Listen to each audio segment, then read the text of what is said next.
أعوذ بالله من الشيطان الرجيم. بسم الله الرحمن الرحيم. وآتوا النساء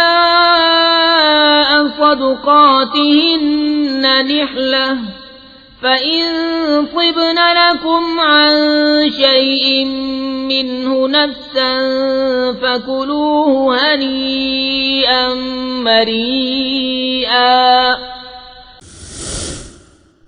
سورہ النساء اور قرآن کریم کی تفسیر سمجھنے کے لیے ہماری چینل کو سبسکرائب کریں۔ اللہ رب العزت ارشاد فرماتا ہے، اور عورتوں کو ان کے مہر خوشی سے دو، پھر اگر وہ خوش دلی سے مہر میں سے تمہیں کچھ دے دیں تو اسے پاکیزہ خوشگوار سمجھ کر کھاؤ۔ یعنی عورتوں کو مہر خوشی سے دو، مجبوراً نہیں۔ پھر اگر وہ عورتیں تمہیں اپنے اس مہر کی رقم میں سے کچھ دے دیں یا پورے کا مالک بنا دے خوشی سے، تو پھر وہ تمہارے لیے جائز ہے، حلال ہے۔ اس آیت سے پہلے اگلی آیت نمبر 3 کے اندر ہم نے یہ سماعت فرمایا کہ اللہ رب العزت نے مردوں کو عدل و انصاف کی شرط کے ساتھ ایک سے زیادہ نکاح کی اجازت عطا فرمائی۔ یعنی اگر کوئی مرد انصاف کر سکتا ہے اپنی بیویوں کے درمیان اور وہ طاقت و قوت رکھتا ہے اپنی بیویوں کے حقوق ادا کرنے کی، ایک یا دو سے زیادہ 3 یا 4 تک کی اجازت ہے، اگر وہ حقوق کی ادائیگی کی طاقت رکھتا ہے اور ان کے ساتھ عدل و انصاف کر سکتا ہے، لباس پہنانے کے اندر، کھانے پینے کے اندر، رہنے کی جگہ کے اندر، یا سب کے ساتھ وقت گزارنے کے اندر اگر وہ انصاف کر سکتا ہے اور اس کی طاقت رکھتا ہے، تو پھر ایسے شخص کو ایک سے زیادہ نکاح کی اجازت ہے۔ اگر 2 کے ساتھ انصاف کر سکتا ہے تو 2 کی اجازت ہے، اگر 3 کے ساتھ کر سکتا ہے تو 3 کی اجازت ہے، اگر 4 کے ساتھ کر سکتا ہے تو 4 کی اجازت ہے، لیکن 4 سے زیادہ کی اجازت نہیں ہے۔ اب یہاں پر میں ایک بات ضرور عرض کروں گا کہ جو اسلام کا یہ تصور اور اسلام کے اندر جو نکاح ایک سے زیادہ جائز ہے یا ایک سے زیادہ بیویوں کی اجازت ہے، اس پر مشرقین ہے جو اعتراض کرتے ہیں یا دیگر مذاہب کے لوگ اعتراض کرتے ہیں کہ ایسا کیوں ہے، اور ہمارے کچھ مسلمان بھی ہیں جو حقوق کی بات کرتے ہوئے ایسی باتیں کر جاتے ہیں کہ ایسا کیوں ہے کہ ایک سے زیادہ بیویوں کی اجازت اسلام میں کیوں ہے۔ تو اس کا جواب یہ ہے، دھیان سے سننا، کہ اسلام کے اندر یہ اجازت کیوں ہے ایک سے زیادہ بیویوں کی۔ تو ایک یہ حقیقت ہے جو ہر کوئی مانتا ہے اور جانتا ہے، اور یہ ناقابل انکار حقیقت ہے کہ عورتوں کی جو پیدائش ہے وہ مردوں سے زیادہ ہے۔ یعنی اوسطاً جتنے مرد پیدا ہوتے ہیں اس سے زیادہ اوسطاً عورتوں کی پیدائش ہے۔ یعنی ایک مرد جہاں پیدا ہوتا ہے تو 2 عورتیں پیدا ہوتی ہیں، جہاں 2 مرد پیدا ہوتے ہیں تو 4 عورتیں پیدا ہوتی ہیں۔ یعنی مردوں کے مقابلے میں اوسطاً عورتوں کی پیدائش یہ زیادہ ہے، اور یہ عام، یہ کوئی ایسی بات نہیں کہ جو ماننے میں نہ آتی ہو۔ ہم دیکھتے ہیں ہمارے یہاں، آپ دیکھتے ہوں گے کہ 4 گھروں میں بیٹیاں ہیں اور 4 بیٹیوں کے درمیان ایک بھائی ہے، یا 5 بیٹیاں ہیں، یا کئی گھر تو ایسے ہیں کہ جہاں بیٹیاں ہی ہیں، مرد نہیں ہے، بیٹا نہیں ہے۔ تو جو عورتوں کی پیدائش ہے وہ مردوں کے مقابلے میں اوسطاً زیادہ ہے۔ تو اب آپ دیکھیں کہ اگر ایسا نہ ہوتا، مردوں کو ایک سے زیادہ نکاح کی اجازت نہ ہوتی، تو پھر 4 باتوں میں سے یا 3 باتوں میں سے کوئی ایک صورت لازم آتی۔ وہ 3 باتیں کیا ہیں؟ کہ اگر مرد ایک ہی نکاح کرتا تو باقی ماندہ عورتیں تمام عمر شادی کے بغیر گزار دیں اور اپنی جنسی خواہش کبھی کسی مرد سے پوری نہ کریں، یا تو یہ بات لازم آتی، یا پھر باقی عورتیں بغیر شادی کے ناجائز طریقہ سے اپنی خواہش پوری کریں، یا تیسری بات یہ ہوتی کہ باقی عورتوں سے وہ مرد شادی کر لیں جو مالی اور جسمانی طور سے اس کے اہل ہوں۔ یعنی کہ اب 3 باتوں میں سے کوئی ایک بات لازم آئے گی، یا تو وہ عورتیں جو باقی رہ گئی ہیں وہ تمام عمر اپنی ایسی ہی گزار دیں، یا پھر وہ عورتیں ناجائز طریقے سے اپنی خواہش پوری کریں، یا تو پھر کوئی مرد جو طاقت رکھتا ہے جسمانی بھی اور مالی بھی، وہ ان عورتوں سے نکاح کر لے۔ ان تین باتوں میں سے کوئی ایک بات لازم آئے گی۔ تو پہلی صورت فطرت کے خلاف ہے، یعنی کہ باقی عورتیں اپنی تمام زندگی بغیر نکاح کے گزار دے، یہ فطرت کے خلاف ہے اور عام بشری طاقت سے باہر ہے، ایسا نہیں ہو سکتا۔ دوسری صورت دین اور قانون دونوں اعتبار سے ناجائز اور گناہ ہے۔ کون سی دوسری صورت؟ کہ باقی عورتیں بغیر شادی کے ناجائز طریقے سے اپنی خواہش پوری کریں، یہ دین کے اعتبار سے بھی اور قانوناً دونوں اعتبار سے ناجائز ہے اور گناہ ہے۔ اس لیے قابل عمل اور معروف اور فطری اور پسندیدہ صورت صرف تیسری صورت ہے جس کو اسلام نے پیش کیا ہے کہ اب باقی عورتوں سے وہ مرد شادی کر لیں جو مالی اور جسمانی طور سے اس کے اہل ہوں، جو اس کی طاقت رکھتے ہیں، اس لیے اسلام نے اس کی اجازت دی ہے۔ یہ ایک دلیل ہے۔ دوسری دلیل یہ ہے کہ بالعموم مرد 60 سال کی عمر تک جنسی عمل کا اہل اور تر و تازہ رہتا ہے، یعنی مرد اپنی جنسی جو طاقت ہے اور تر و تازگی وہ 60 سال تک مرد کے اندر باقی رہتی ہے۔ تو بالعموم جو مرد ہے وہ 60 سال کی عمر تک جنسی عمل کا اہل اور تر و تازہ رہتا ہے، جبکہ عورت بالعموم 10-12 بچے جن کر 40 سال کی عمر تک پہنچنے کے بعد جنسی عمل کے لیے پرکشش یا اہل نہیں رہتی، یا تو وہ پرکشش نہیں رہتی 40 سال کے بعد 10-12 بچے جننے کی پیدا کرنے کے بعد، یا تو پھر اس کی اہل نہیں رہتی۔ تو مرد کی عمر بتائی گئی بالعموم 60 سال کے 60 سال کی عمر تک وہ جنسی عمل کرنے کا اہل بھی رہتا ہے، تر و تازہ بھی رہتا ہے، اور اس کے مقابلے میں عورت 40 سال کی عمر تک اس کی اہل رہتی ہے، اس کے بعد وہ اس کی اہل نہیں رہتی یا تو پرکشش نہیں رہتی۔ تو اب اگر صرف ایک بیوی سے نکاح کی اجازت ہو تو مرد اپنی زندگی کے 20 سال کیسے گزارے گا؟ 60 سال تک اس کی جنسی عمل کا وہ اہل ہے اور عورت 40 سال تک اہل ہے، تو مرد کی جو باقی 20 سال کی زندگی ہے وہ اپنی کیسے گزارے گا؟ اس کی بھی صرف 3 صورتیں ہیں۔ کون کون سی؟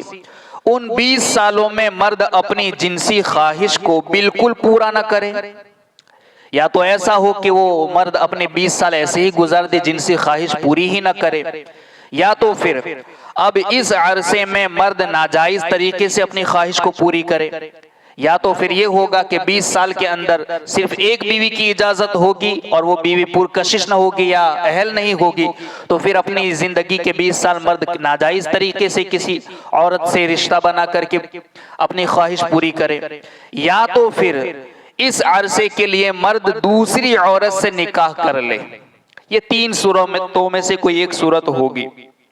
پہلی صورت غیر فطری اور دوسری صورت غیر قانونی اور شرعی ہے، اس لیے قابل عمل صرف تیسری صورت ہے کہ مرد اپنے 20 سال کی اس عرصے میں کسی دوسری عورت سے نکاح کر لے اور اپنی جنسی خواہش کو پورا کرے، کیونکہ اوپر کی دونوں صورتیں کہ مرد اپنی خواہش زندگی 20 سال پوری ہی نہ کرے یہ بھی ناممکن ہے، یا تو پھر دوسری صورت کہ وہ ناجائز طریقے سے اپنی خواہش پوری کرے، یہ بھی غیر شرعی اور قانوناً جرم ہے۔ تو تیسری صورت یہی ہے کہ مرد اپنے اس عرصے کے اندر کسی دوسری عورت سے نکاح کرے اور اس سے اپنی خواہش پوری کرے۔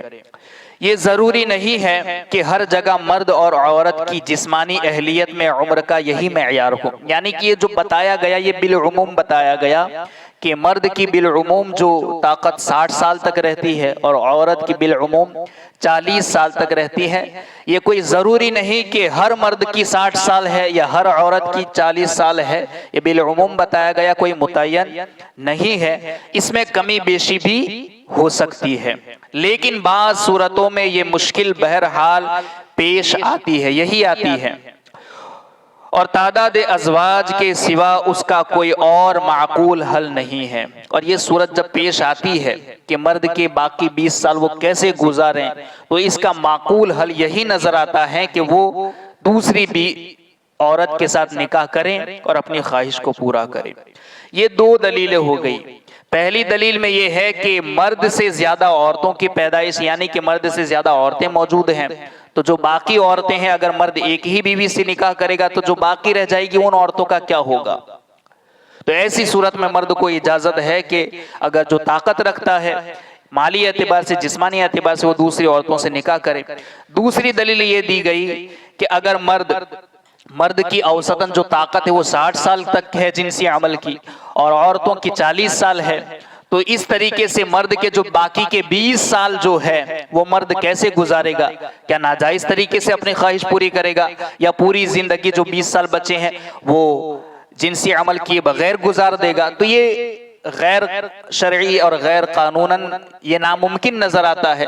تو پھر تیسری صورت یہی ہے کہ مرد اپنی باقی 20 سال کی زندگی وہ کسی دوسری عورت کے ساتھ نکاح کر کے اپنی خواہش کو پورا کر۔ یہ دو دلیل ہوئی۔ تیسری دلیل یہ ہے کہ بعض اوقات کسی شخص کی بیوی بانجھ ہوتی ہے جس سے اولاد نہیں ہو سکتی، اور انسان اپنی نسل بڑھانے اور اپنا سلسلہ نسب آگے منتقل کرنے کے لیے طبعی طور پر اولاد کا خواہش مند ہوتا ہے۔ یہ بھی ہوتا ہے کہ ایک مرد کے نکاح میں صرف ایک بیوی ہے مگر وہ بانجھ ہے، اس سے اولاد نہیں ہے، اور ایک انسان کی فطرت ہے وہ طبعی اعتبار سے اپنا نسب، سلسلہ نسب آگے بڑھانا چاہتا ہے، تو اولاد کا خواہش مند ہوتا ہے۔ تو اس مشکل کا حل صرف دو صورتوں میں ہے۔ پہلی صورت تو یہ ہے کہ بیوی کو طلاق دے، دوسری شادی کر لے۔ پہلی بیوی کو وہ طلاق دے دیں اور دوسری شادی کر لیں، اور دوسری صورت یہ ہے کہ پہلی کے ہوتے ہوئے دوسرا نکاح کر لے۔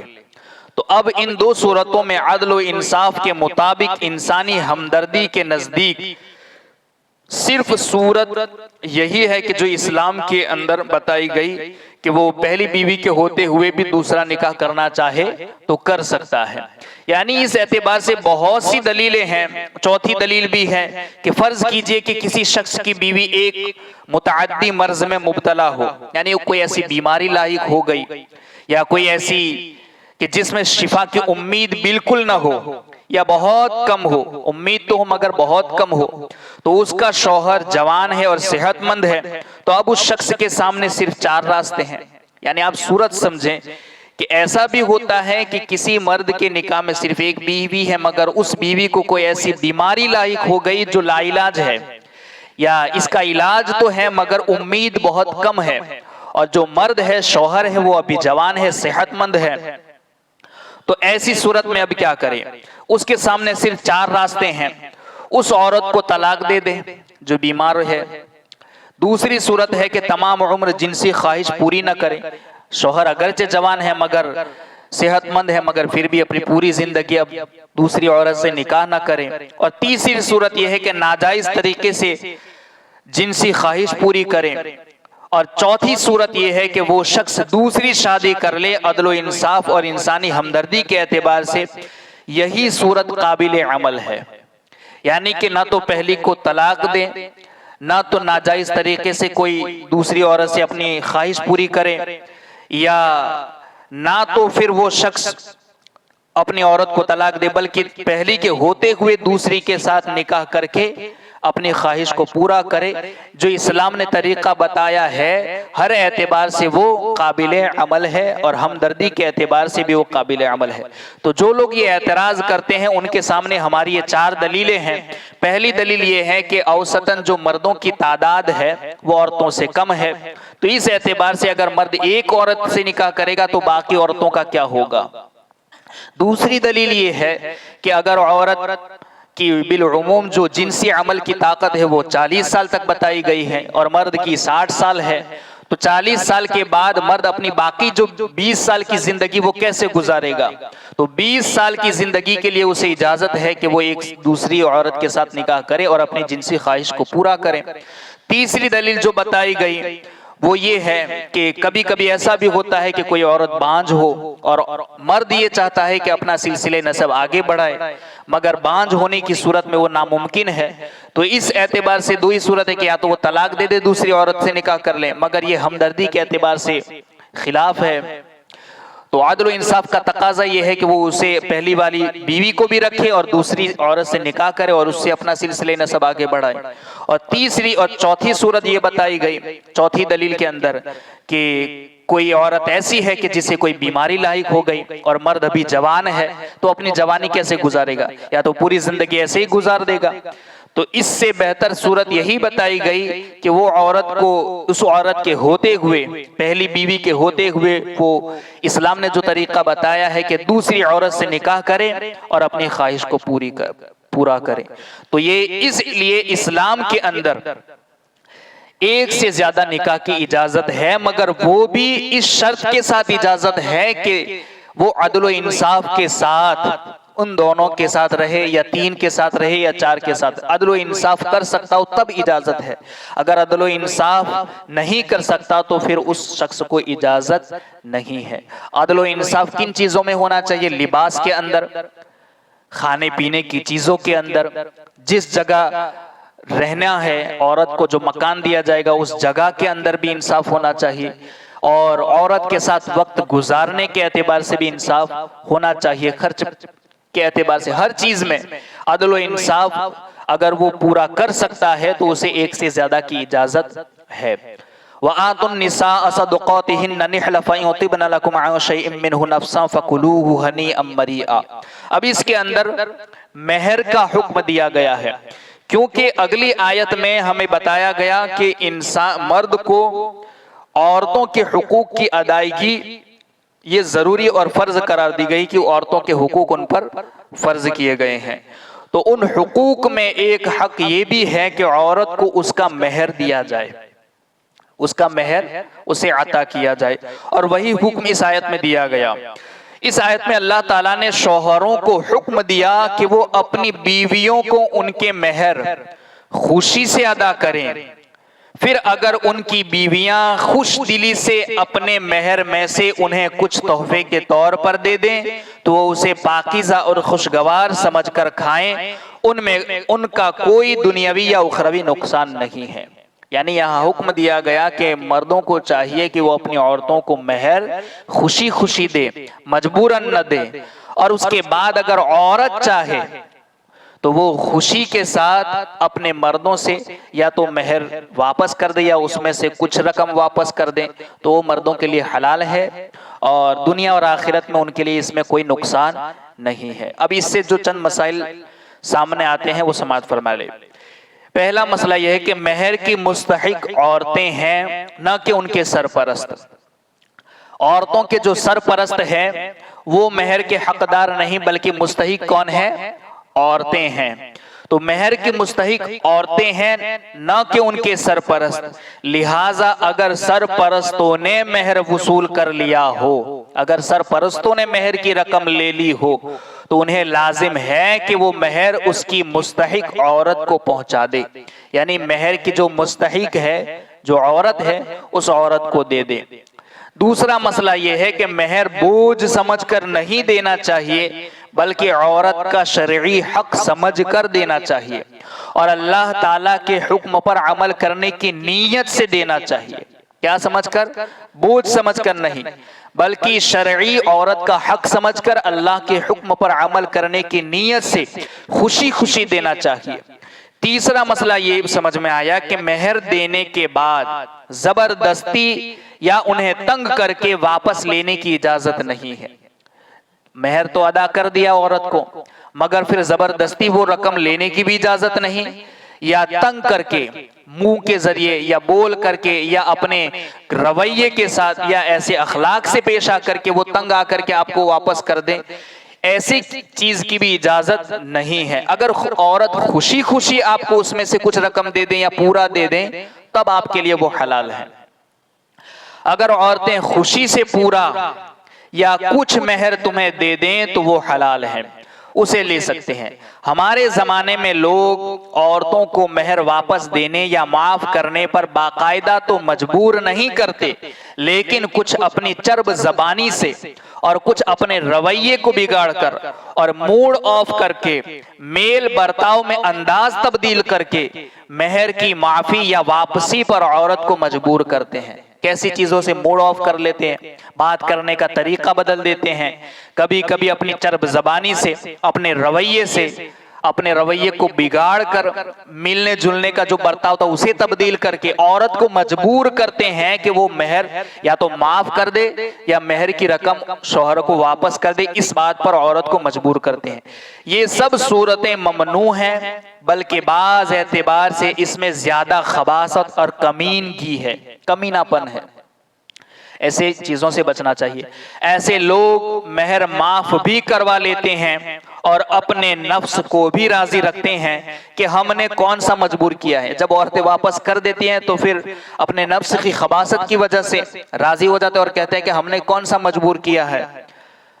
انہیں اللہ تعالیٰ ہی ہدایت عطا فرمائے۔ اللہ رب العزت کہی سنی باتوں پر ہم سب کو عمل کی توفیق عطا فرمائے۔